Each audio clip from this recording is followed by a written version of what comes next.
Aqui nós agora vamos dar continuidade ao Engitec, com o nosso colega aqui da Câmara dos Deputados. É o primo. É o primo aqui lá. O primo rico. Ah! Câmara dos Deputados, tem até shopping, né? Agora eu vou construir um shopping. Enfim, o Daniel Shin, o sobrenome tinha outro que eu não soube pronunciar. Aí o Shin ficou mais fácil. Do Lab Hacker, da Câmara dos Deputados, sobre o tema Construindo o Parlamento Aberto. E ele aqui vai se apresentar e iniciar. Seja muito bem-vindo, Daniel. Valeu, Gino. Massa. Gente, boa tarde. Eu trabalho num lugar que é meio estranho, né? Toda vez que eu falo assim, eu trabalho num laboratório hacker lá na Câmara dos Deputados, todo mundo fica... A Câmara dos Deputados? Laboratório hacker? O que isso tem a ver? Os colegas também, né? Quando você atende o telefone, você diz assim, laboratório hacker, bom dia, a pessoa... Eu ligo o telefone. Mas assim, é uma experiência bem interessante. Vou relatar agora um pouco para vocês disso, do que a gente está fazendo lá na Câmara dos Deputados nesse laboratório hacker. Para começar, a palestra vai girar em torno de um tema que é o governo, né? Mas assim, às vezes eu não vejo muita utilidade nessa discussão sobre o governo, afinal, todos os brasileiros estão muito contentes com o governo, né? Não é verdade isso? Então, para que você vai discutir o governo, né? Aqui, ó. Esse é o nosso modelo hoje. Nós temos um Estado que ele parece uma máquina de vendas. Uma máquina de vendas, Daniel? Que coisa? É uma vending machine. Aqui, ó. Você tem um fornecedor, que é o governo, que vai fornecer soluções para o cidadão. Você chega lá, paga suas taxas e recebe o que em troca? Um serviço bem prestado, claro. E o que acontece? Esses serviços, eles têm uma cara pré-determinada por quem? Pelos representantes políticos e por nós, servidores públicos, né? Então, e o cidadão recebe isso, e o que ele pode fazer? Aceita ou critica, né? Ou faz um protesto. Mas, de fato, ele não está ali colaborando com nada, né? Então, está só consumindo o que a gente está provendo de serviço, né? Bem, como é que poderia ser diferente? Essa relação pode ser diferente para começo de conversa? Assim, vocês acham que a gente pode ter uma relação diferente com a sociedade? Ou a gente vai continuar provendo sempre assim, a melhor solução possível da nossa cabeça? Será que é assim? Quem pensa que é assim? Caramba, todo mundo então tá imbuído nesse espírito aí de mudança. Aí, bota fé. Então, lá. A gente... lá na ciência política, né, eles estão buscando um conceito que veio lá do software livre. Acho que muitos de vocês aqui... Quem é de TI aqui? Vocês devem conhecer, né, o Raymond, a Catedral e o Bazar, aquele modelo do Bazar, que você está lá transacionando, ao invés de você fornecer de uma forma unilateral, as pessoas estão ali trocando produtos o tempo inteiro, sem que você tenha tanto controle sobre isso. E é mais ou menos essa analogia que a gente está adotando agora para o governo enquanto plataforma. Aqui, ó. É o que a gente vai discutir agora. O que é uma plataforma?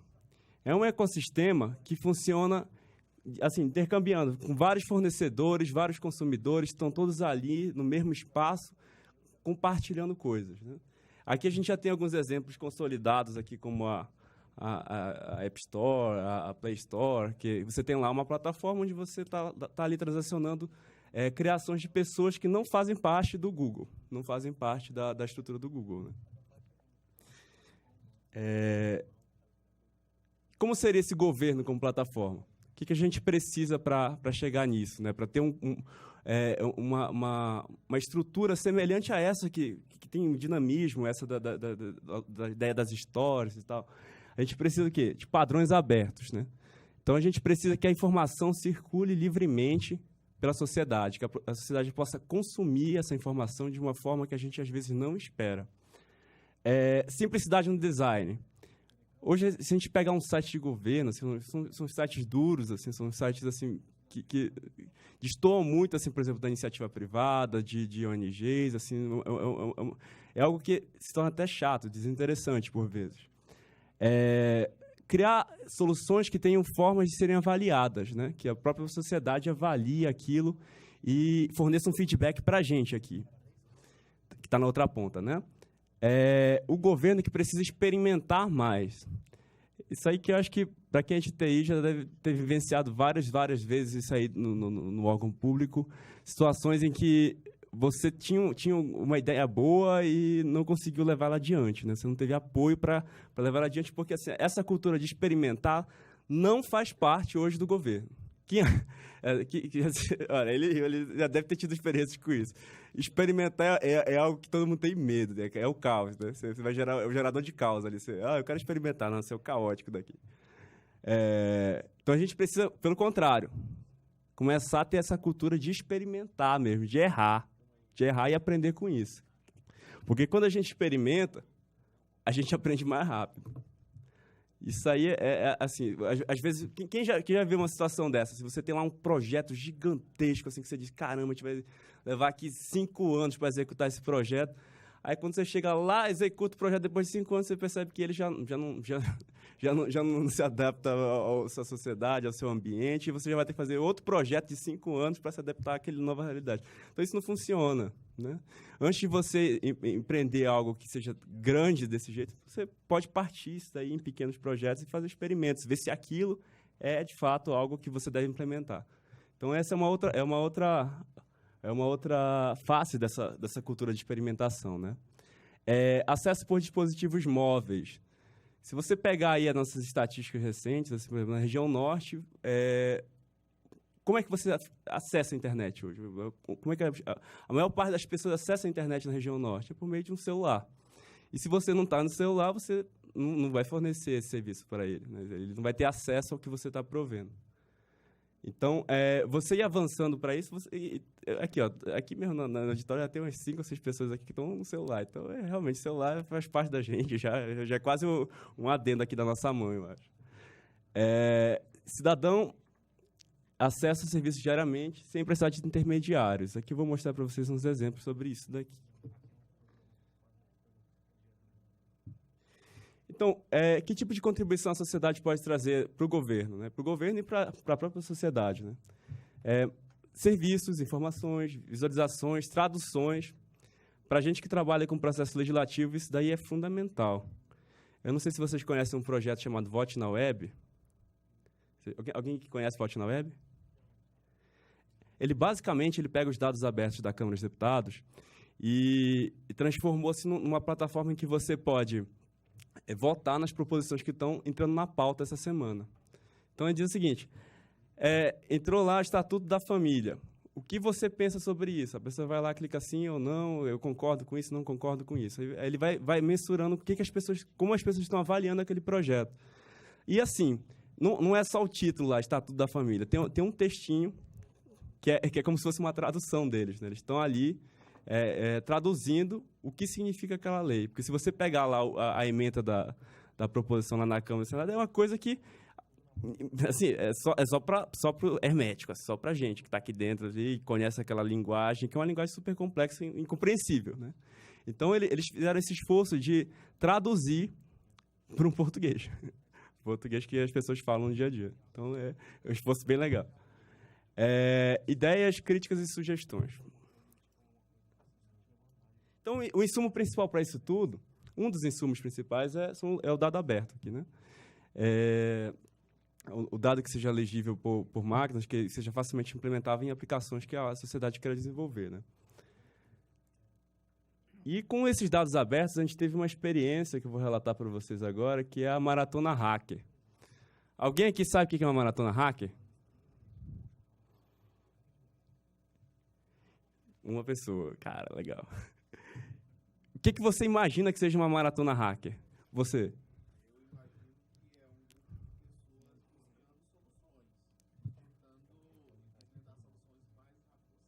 Legal, isso aí tá bem próximo mesmo. Tá bem próximo mesmo. Não é um monte de hacker correndo ali no eixo monumental, não. Realmente é isso mesmo. A galera sentou ali, ó. Aqui a gente tem programadores, temos designers, jornalistas de dados, está todo mundo sentado ali reunido com a intenção de produzir algo em pouco tempo, por isso maratona, né? Então, todos ali envolvidos, assim, 2, 3 dias de desenvolvimento, e usando o quê? Os dados abertos que a gente proveu, o governo, né? Nós, a Câmara dos Deputados. O que saiu disso daqui? Nessa primeira edição, saíram 22 aplicativos em 3 dias, 3, 4 dias de desenvolvimento. 3 dias e meio, porque... Aí, aqui. Isso. Essa aqui é uma das aplicações, que, inclusive, acho que foi a aplicação que ganhou o hackathon daquele ano, de 2013. Que é, basicamente, uma plataforma para você acompanhar os gastos do parlamentar. Então, aqui você tem não só gasto, mas também presença, saber o que ele está propondo hoje. Então, é como se fosse uma página onde você pode acompanhar a atuação do parlamentar, o que ele está fazendo hoje. É uma coisa que a gente poderia prover também, né? Aqui, ó. Isso aqui é um exemplo de uma página de gasto. Deixa eu ver se dá para ver. Está aqui a empresa que prestou o serviço, né, o valor. Tem a localização dela. Ele está implementando um módulo que você consegue ligar essa localização aqui ao Google Street View. Então, você consegue ver no mapa o que tem lá no lugar onde diz que tem a empresa, né? Ele cruzou os dados da Receita com o dado da Câmara e chegou a isso, né? Pegou o dado do endereço lá. O que acontece? Tem lá um deputado que disse que gastou dinheiro com um serviço lá no Estado. Aí, você, cidadão, possivelmente não vai ter como ir lá fiscalizar no Estado. Mas você pode usar essa plataforma dele aqui, ó, acessar a localização e ver, olha, que engraçado, onde era para ter a empresa é um terreno baldio. E aí? Então, assim, isso aqui foi uma ideia que surgiu da cabeça dele nesse período aí. E ele implementou. Isso aqui é um outro projeto, ó, de olho nas emendas, que tem uma cara meio parecida com aquele, assim, a intenção de fiscalizar, né? Então, você saber o que está sendo feito com a emenda que o parlamentar está indicando. Aí você também vai lá, ó. E no futuro ele vai implementar um módulo em que você vai fotografar a obra. Você está lá dizendo o seguinte, olha, tem tanto de dinheiro para construir essa escola. Aí você chega lá no lugar onde era para ser construída a escola e não tem a escola. Então está lá a foto de que não tem nada. Então, isso aqui é mais uma forma de você também fiscalizar a atividade do deputado. Aí você pensa assim, não, se os deputados gostaram disso. Gostaram, por incrível que pareça, viu? Porque muitos deles não têm noção do que está acontecendo. Eles aprovam aqui a emenda e, às vezes, não sabem como isso foi executado. Tem interesse legítimo, às vezes, nisso daí, de você pegar e saber como é que foi executado. Então, aqui ele também vai ter uma forma de acompanhar a execução da emenda. Então, está aí a sociedade, ajudando a sociedade e ajudando a gente aqui no governo. Mais um exemplo. Então, gente, é um exercício em que a gente... de visões, assim, de criação de visões, né? Hoje a gente tem a nossa visão, que é a nossa visão institucional, tem lá nosso portal. A gente tem uma outra fonte aqui, que é a mídia, né? Também tem uma outra ótica sobre o que a gente está fazendo. E o nosso experimento é de envolver mais uma pessoa aqui, envolver mais uma entidade aqui, que é a sociedade, né? Ver como é que a sociedade nos enxerga. Então, basicamente, tudo que a gente faz tem essa conotação mais visual. A gente precisa de ter algo mais visual para ser palatável, para que as pessoas tenham interesse de se envolver com isso, né? É mais compreensível. Aqui, por exemplo, a gente tem esse experimento lá do laboratório, em que a gente acompanha temas das redes sociais, né? Chama painel social isso aqui. Então, aqui à esquerda você tem os temas mais falados nas redes sociais. No meio você tem uma coluna de amostra, né, ali em cima do texto, e aqui embaixo das hashtags. E aqui o que as pessoas estão lendo no portal da Câmara, né? Então, tanto a sociedade quanto o próprio deputado ou os órgãos da Câmara dos Deputados podem ter uma visão de como a sociedade está pensando, né? Do que está acontecendo na sociedade a partir dessa análise, né? Aqui também, mais intuitivo. Vou mostrar para vocês o retórica. Essa aqui é a nossa página de discursos na Câmara. Então, aqui tem um registro de todos os discursos que foram feitos no plenário, seja ele no grande, pequeno expediente, todos os momentos da sessão, da sessão, né? Essa é a forma como a gente apresenta ela, assim, é muito funcional, né? Você tem aqui uma lista com o discurso, quem fez o discurso, o horário, enfim, você tem ali tudo bem detalhado. Mas, ao mesmo tempo, é difícil você consumir essa informação se você é um cidadão. Eu quero saber o que a deputada Rose de Freitas tem feito no plenário. Com isso daqui, eu teria que buscar a deputada aqui nesse portal, ler discurso por discurso para tentar entender qual é o assunto que ela tem tratado nas discussões que ela tem promovido no plenário, né? Deixa eu ver se abre aqui. Aqui tem internet? Tem. Deveria funcionar diferente? Deveria abrir o site. Rola de abrir aqui, posso abrir? Vou abrir aqui, gente, rapidão.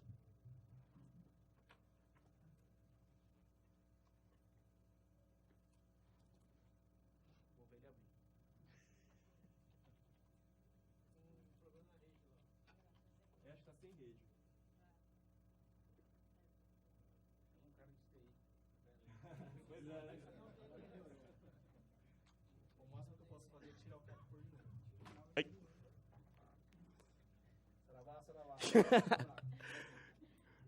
O bom e velho boot, né, velho?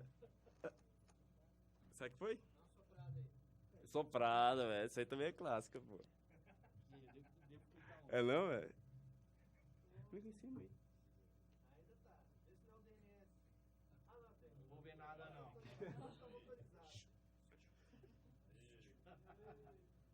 Não, não é esse. Oxi. Não é pra abrir esse não, velho. Não é esse aí? Não.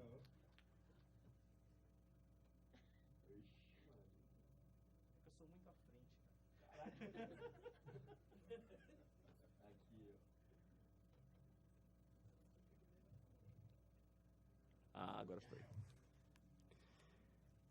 Essa aqui, ó, foi uma forma que foi encontrada lá no hackathon também, nesse primeiro hackathon, de exibir os resultados. Ao invés de você mostrar a lista, eu vou mostrar os discursos em forma de bolhas, né? Vou agrupar os discursos por temas, que é o que é mais compreensível por nós, né? Aí você diz assim, eu quero saber o deputado que falou sobre a Zona Franca de Manaus.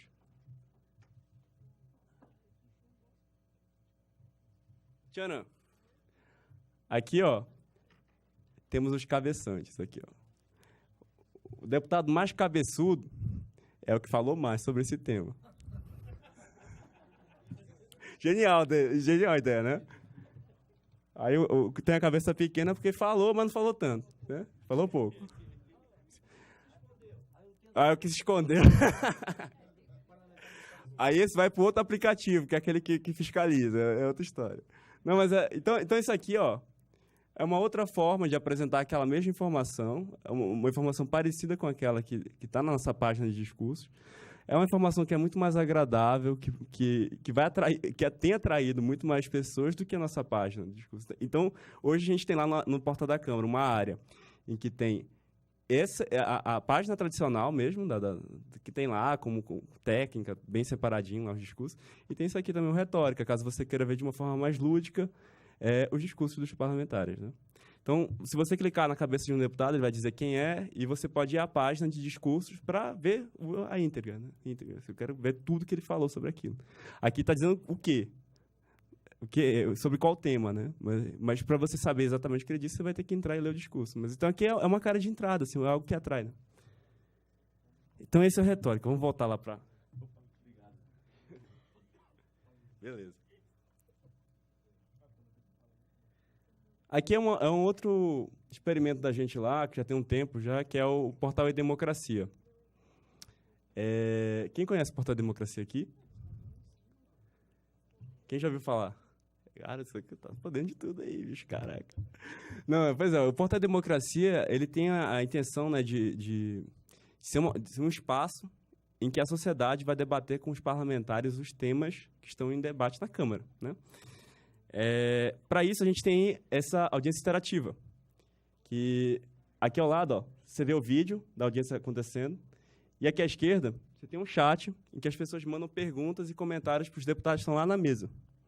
Então, vai rolando assim, uma interação, né, ao longo da audiência e em tempo real. A pessoa lá, por exemplo, tá lá em Manaus, puxa, isso me interessa, mas eu não tenho dinheiro nem condições de sair daqui hoje para ir lá na Câmara discutir com o deputado o tema.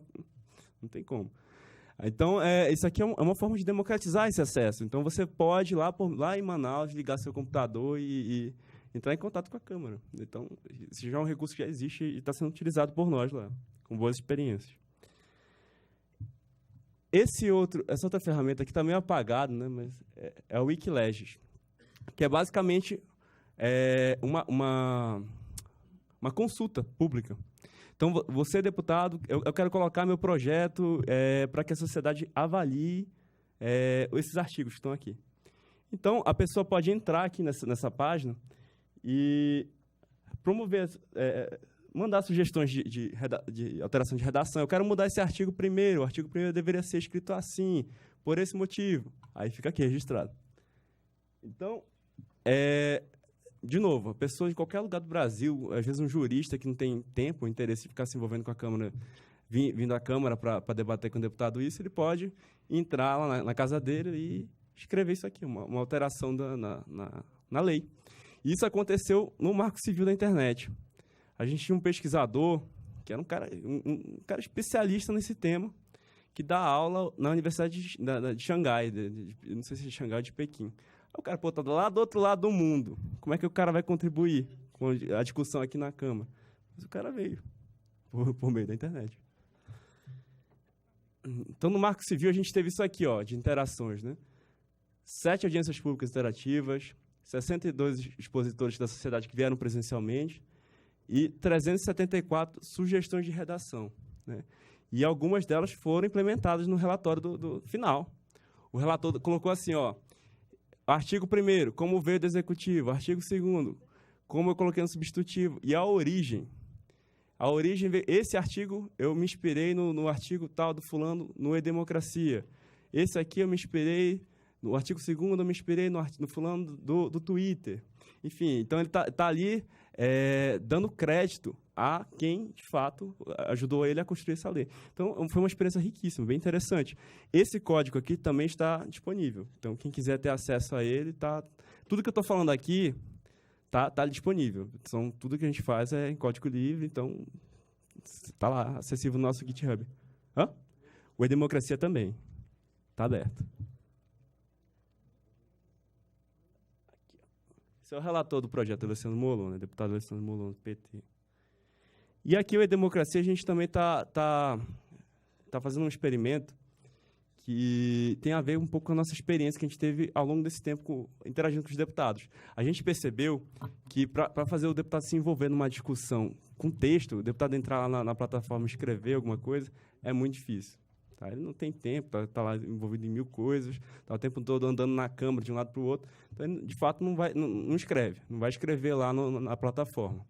Mas a gente percebeu que tem um meio que é muito mais, mas muito mais efetivo. Quem adivinha? Isso aqui. Então, você liga assim, deputado, leia isso aqui, ó. Aí o deputado lê lá a contribuição. Ele tem um posicionamento sobre aquilo. Então, ele diz, não, então vou gravar um vídeo. Aí você liga aqui, ó, a câmera. Em 2 minutos, o cara responde ao cidadão.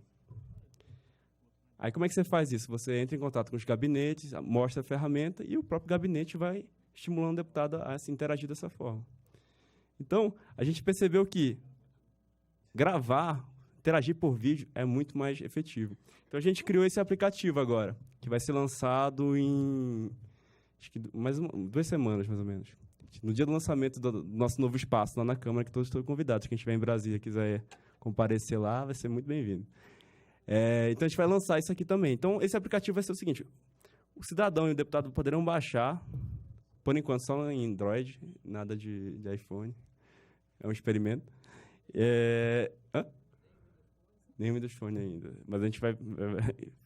Passo 2. Então, a pessoa vai apertar um botão, vai gravar e deixar sua mensagem já numa thread lá no Fórum da Democracia, né? Então, vai ser muito mais simples você interagir. O deputado lá no plenário vai poder ligar aqui assim a câmera dele e também fazer um registro e comentar e debater com qualquer cidadão no Brasil. Então, esse é mais um experimento que a gente está promovendo.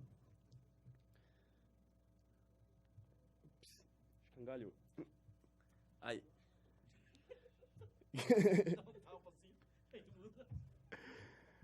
Ó, essa aqui é o nosso ex-espaço. A gente mudou, né, de sala. A gente ainda não tem, ainda não foi inaugurado ainda, né? Ainda está meio que escombros, mas a gente vai dar um jeito. Isso aqui é mais ou menos como uma reunião normal lá no laboratório. Quem que está nessa reunião? Então aqui embaixo vocês estão vendo, ó, os hackers. Você tem servidores públicos. Aquele lá é um acadêmico, é o Leon, lá da Universidade Federal da Bahia. Está lá também, analisando lá o que eles estão falando. Ele está pesquisando isso. Então ele está lá, dando ideias e lá atrás. Servidores, e você tem aqui parlamentar também, né? Que vai para lá para discutir com os hackers, com a gente, enfim. Porque a gente acredita nisso, né? Que essas soluções, como as do Hackathon, como as que a gente tem lançado ultimamente, elas têm uma relação, tem que ter uma relação forte entre deputados, a sociedade e a gente. A gente que eu digo servidores públicos, né? Que também somos da sociedade, mas temos agora um papel que é um papel institucional. Então a gente tem aqui esse triângulo, né? Três frentes aí trabalhando juntos.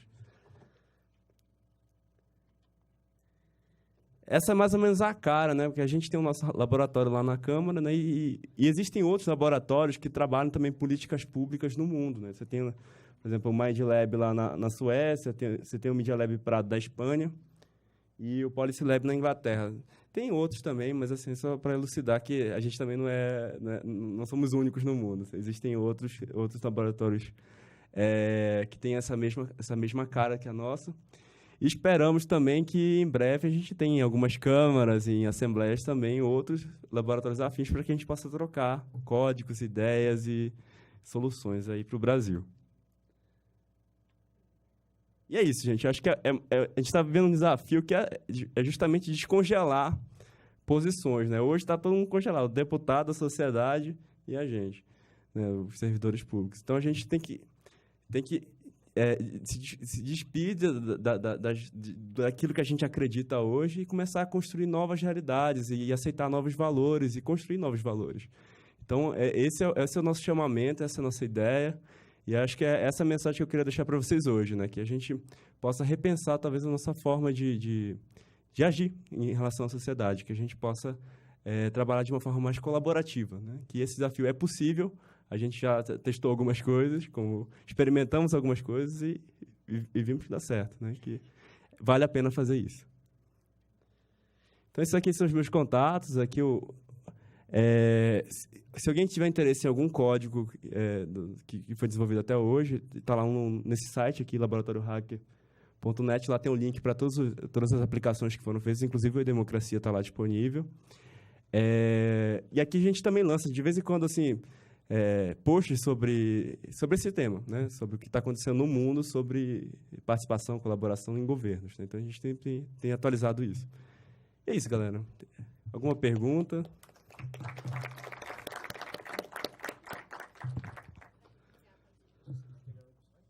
Sim, vai ficar disponível, claro. Não.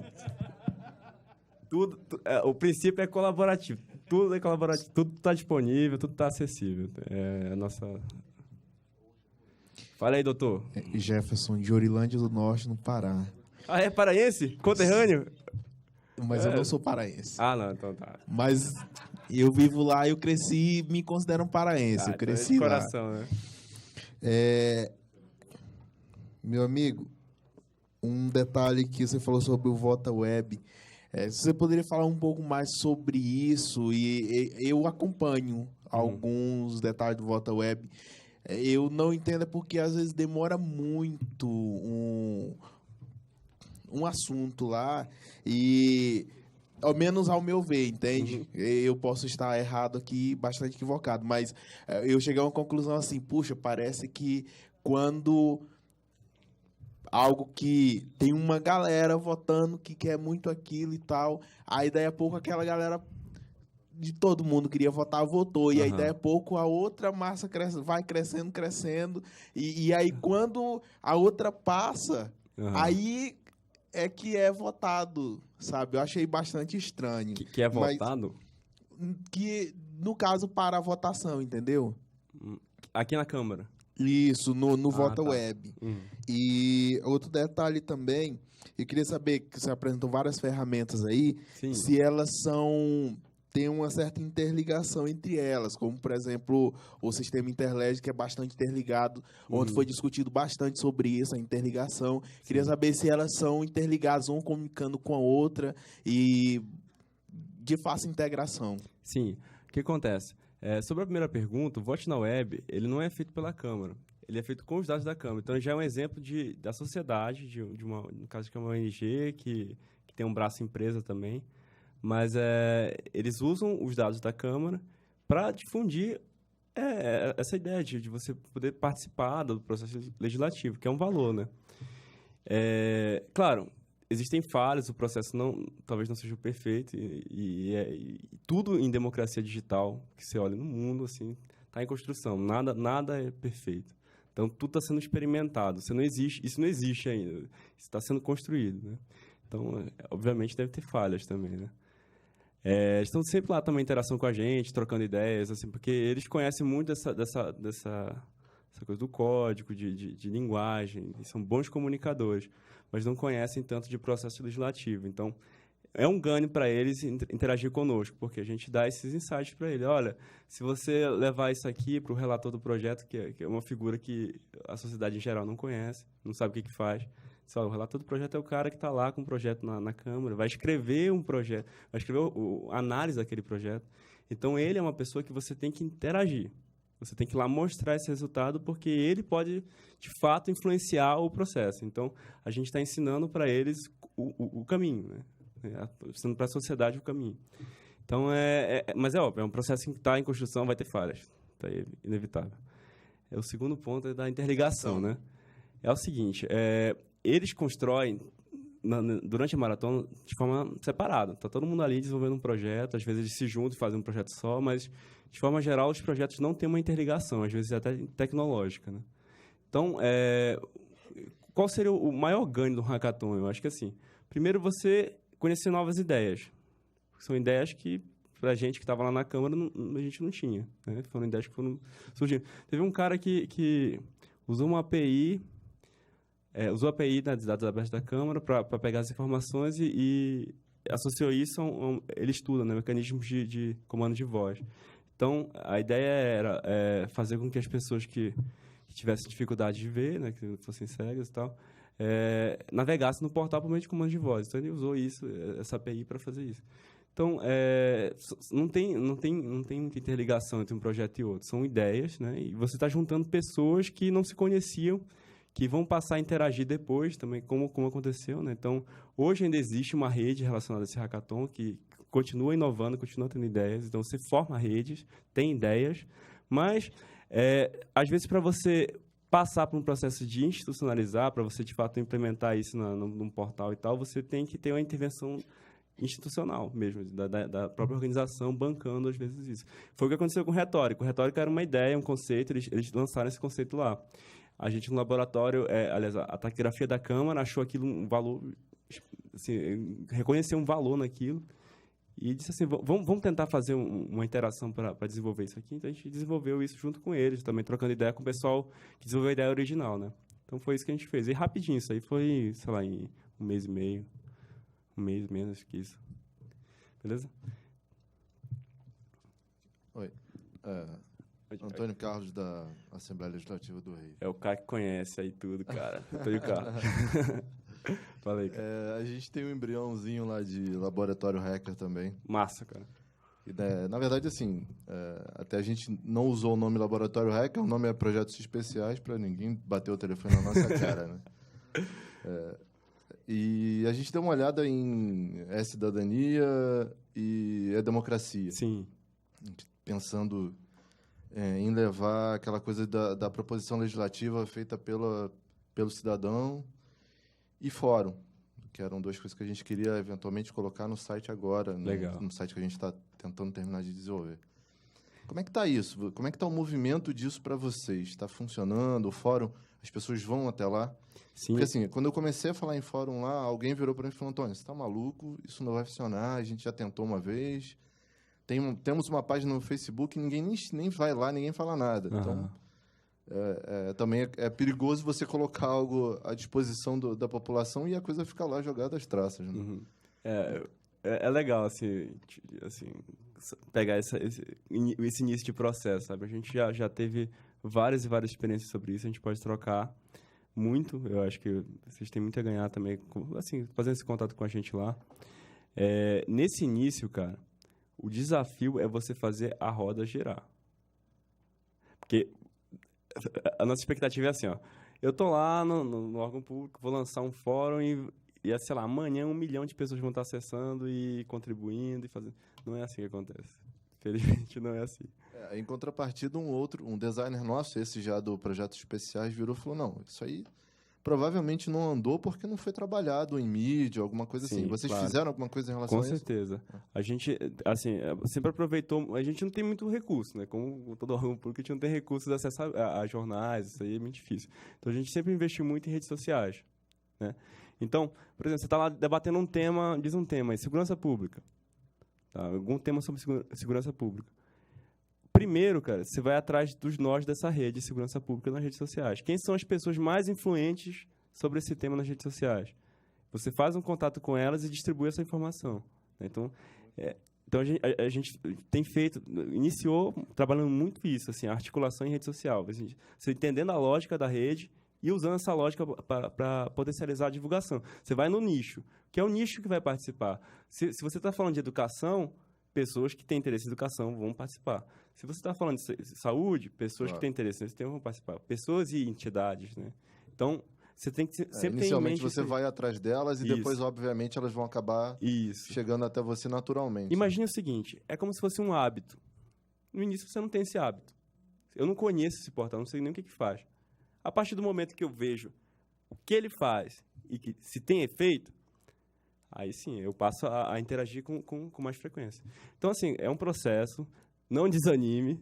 E assim, o que a gente puder colaborar, sem dúvida, estaremos abertos lá, viu? Obrigado. Conte conosco.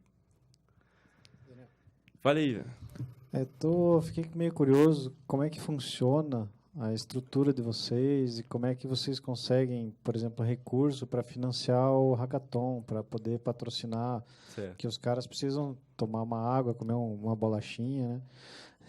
E não sei como é que vocês... Sim. E como é que funciona o próprio laboratório? Vocês são um setor da Câmara? Como é que é isso? Pois é.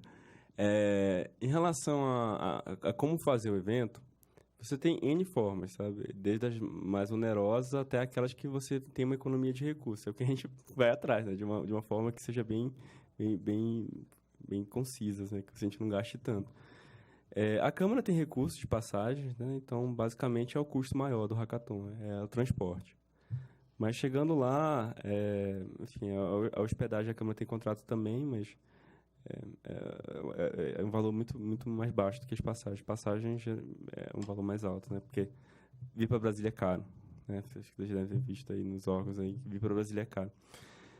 Mas é basicamente isso. São os 2 custos maiores que a gente tem. Os demais itens são da estrutura da gente mesmo. A gente organiza, realoca computadores, realoca mesas e tal. E boa vontade, basicamente. Tem premiação, alguma coisa? Cara, a gente fez os 2 primeiros hackathons, a gente fez com premiação. Hoje, a gente não acredita em premiação. Sabe? Assim, até pela própria vivência, assim, o contato que a gente teve com os hackers e tudo, você percebe que a premiação só complica tudo, sabe? Só põe um elemento que você vai enfrentar a burocracia pesada, que é um concurso, e você vai enfrentar uma burocracia pesada e não te acrescenta nada, porque para a pessoa que vem participar de um evento desse, isso não é um valor, sabe? Não é um valor. Para ele interagir com outras pessoas que pensam como ele, vir a Brasília, falar com o deputado, sei lá, desenvolver uma ideia. Tem tantas coisas que para eles acrescentam valor que o prêmio é nada. Tem uma equipe ou outra que veio atrás do prêmio. Mas a maior parte não veio com... Você percebe que não veio, não tem nem interesse sobre o prêmio. Acho que nem cogita, assim, nem passa pela cabeça. Então, a gente está buscando, inclusive, outras formas. Umas formas mais enxutas, formas até mais baratas de fazer esse tipo de evento, né? Então, cola na gente, assim, a gente tá experimentando. Se você tiver ideias também, pode mandar. A gente está nesse processo de repensar esse modelo. Inclusive, para deixar ele mais barato. Fazer inclusive. distribuído. Isso, pode ser. A gente tem pensado também muito em fazer o que a gente chama de Hack Day, né? Que são eventos menores, de dias, assim. Mais relacionados à visualização de dados, né? Para agregar mais pessoas que não sejam programadores, né? Para a gente envolver mais jornalistas, mais pessoas que já trabalhem com análise de dados, né? Estatísticos, talvez. Tá, esse é um ponto, né? Então, o segundo ponto seria o seguinte: e a equipe? A equipe, cara, é uma mistura de tudo, cara. Tem de tudo, cara. Juro pra você. Tem, eu sou administrador, o Cristiano, que é o diretor da área de Direito, estudou Sociologia, Ciência Política. Você tem uma colega lá que é programador, que é desenvolvedor, né? Tem engenheiro de software, né? Você tem engenheiro civil, você tem arquiteto, você tem... Então, eu acho que isso acrescenta, sabe, cara? Cada um ali tem uma visão diferente e isso torna qualquer ideia que a gente vá tentar discutir ali dentro bastante rica, porque você tem N pontos de vista, né? Então, basicamente, a gente tem servidores, né, e alguns terceirizados também. Uma equipe de... Acho que estamos em 10, 15, mais ou menos. A equipe cresceu, tá? Mais alguma pergunta? Galera, eu convido vocês a visitar o laboratório, viu? Se vocês tiverem um tempinho, ele fica no anexo 4 da Câmara. Que é o anexo 4, Daniel? É o prédio amarelo. Você vai andando aqui, ó.